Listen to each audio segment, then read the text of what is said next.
Why am I anchored here? Why do I live here? Like, what is it about the coast and Oregon and the Pacific Northwest in general that I love so much? And every time somebody asks me that question, the first image that pops into my head is just like being alone in the woods. You can really find a lot of solace up here, and especially a lot of solace in nature.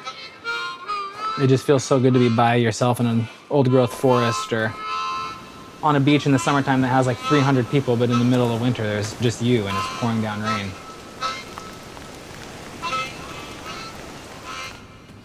I have so many different inspirations for photography. I'm so passionate about big landscapes. I am absolutely in love with portraiture. And then I grew up as a kid with a passion for winter. I was all about snowboarding. No matter what other activity was going on, it was all about being on the hill and just waiting for winter, man. It could not come soon enough. And so when my whole passion kind of shifted from snowboarding to surfing, the passion for winter never left. And so to think about these places that have snow and perfect waves, that's just the dream. You know, that's the dream for me, is perfect waves because I'm passionate about surfing, and snow because I just love the winter.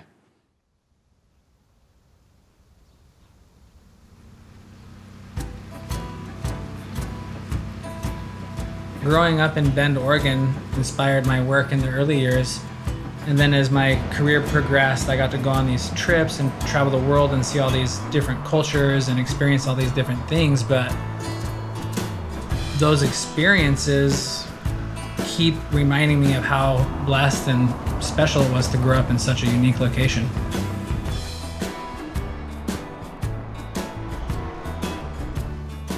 Having the opportunity to come back and shoot the places and the people of Oregon is really great for my work because it brings it all back full circle to the things that originally inspired me. And for this trip, I was really just excited to meet local Oregonians and see why they're as passionate about Oregon as I am.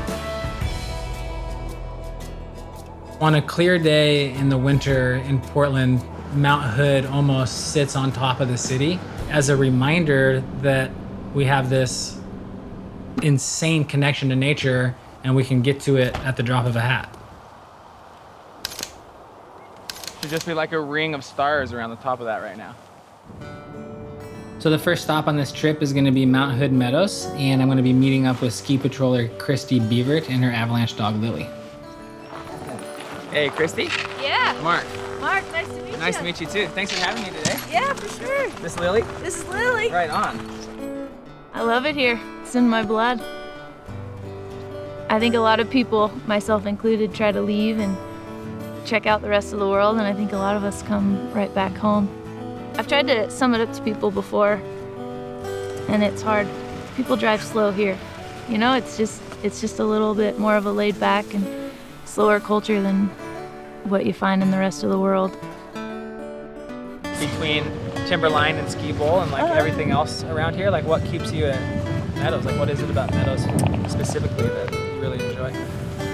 It's the people. Yeah? Yeah, just happy folks. That's so cool. And then the terrain at Meadows is pretty awesome. There's a lot of cool access from here. And yeah, lots of good features too. Yeah. Christy's job is so unique because she gets to work with the dog. She gets to work with Lily. And she gets to train Lily on how to save somebody if they're buried in snow. I mean, it's admirable and awesome, and it's really cool. She's a pretty amazing dog. She's the kind that's snuggles up and hangs out when you're mellow, and when it's time to start digging for a hole, she's like on it.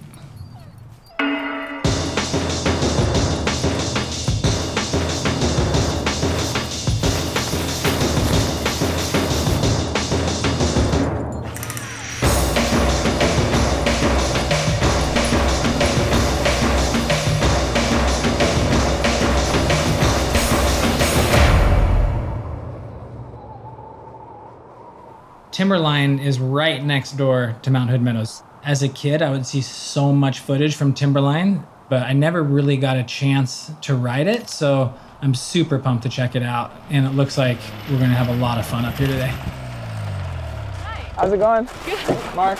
Libby, nice to meet you. Nice to meet you too. Thanks for having me. Yeah, glad you're here. My name's Libby Korok, and I'm the Assistant Director of Ski Patrol at Timberline Lodge.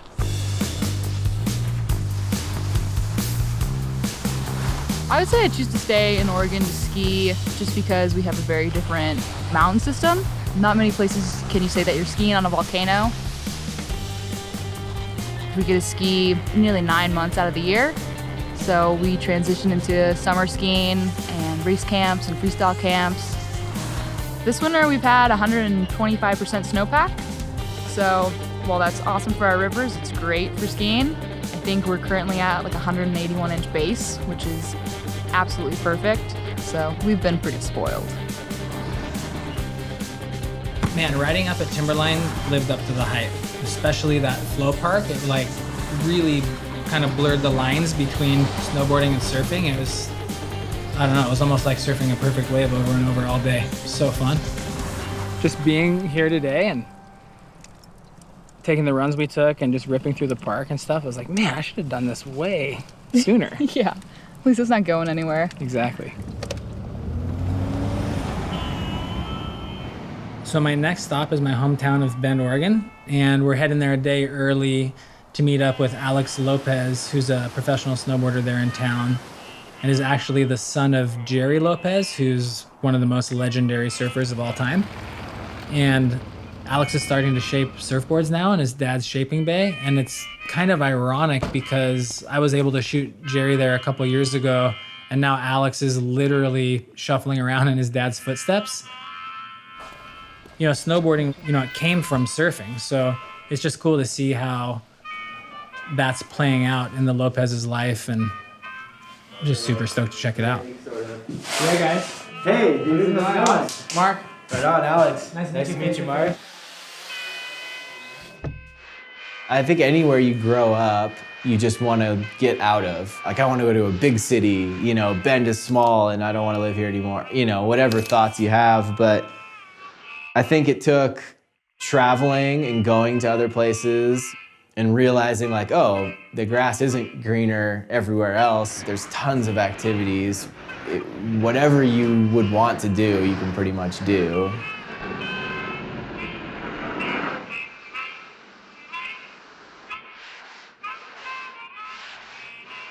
The mountain is the biggest draw for us, for sure. If the mountain wasn't here, we would probably live at another mountain.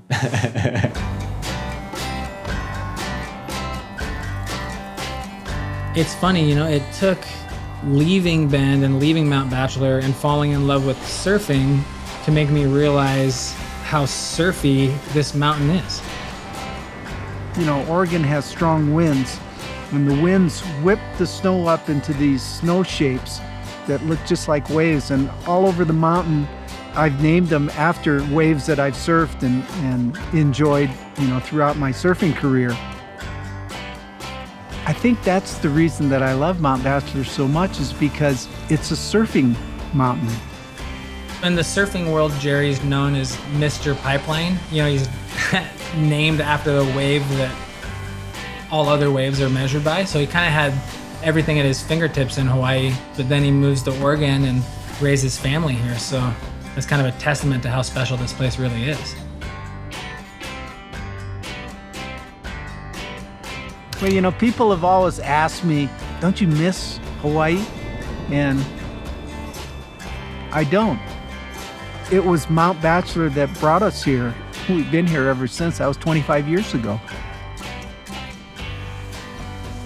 The Oregonians are just genuinely friendly people. This is really a great place to be.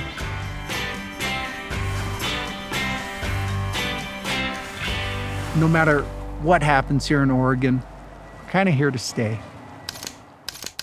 They say the home is where the heart is, but sometimes you don't really understand that or appreciate that until you leave and go do other things and have these experiences in the world. And my photography has done that for me. It's taken me all over, and I've had all these crazy experiences, but then to come home and see Oregon and see Bend with fresh eyes, it's just mind-blowing how lucky I was to grow up in such a special place. And sometimes it can just take a trip like this, you know, where you're reconnecting with the people and the places and the things that shaped who you are to remind you of where you truly belong.